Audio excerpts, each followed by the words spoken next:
impatto violentissimo. Il governo va avanti sul nucleare. Ieri il via libera ai criteri per la localizzazione dei siti, nonostante il parere contrario di moltissime regioni, anche fra quelle guidate dal centrodestra. Siamo favorevoli alle centrali, ma, ha detto ieri Formigoni, ma in Lombardia non ne abbiamo bisogno. Sulla stessa linea il candidato della Lega in Veneto Zaia, che è anche ministro. Sentiamo Danilo Scarrone che lo ha intervistato. Ha visto anche il ministro Brunetta d'accordo con lei, sia al nucleare ma non in Veneto, perché il Veneto ha già dato, dice.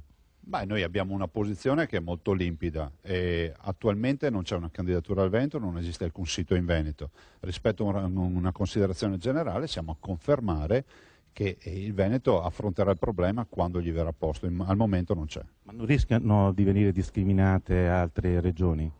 Beh, assolutamente no, il Veneto ha fatto un sacco di investimenti sotto il profilo energetico, abbiamo un bilancio energetico positivo, questa è la dimostrazione che siamo stati attenti all'energia e anche ai rifiuti, visto e considerato che da noi la raccolta differenziata si fa. Senta, i cantieri dovrebbero partire nel 2013, ma non rischia questo di essere solo uno spot elettorale?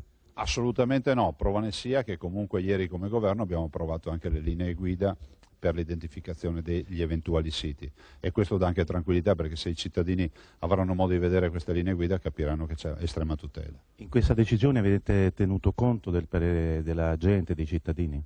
Di quale decisione, scusi? Sul nucleare?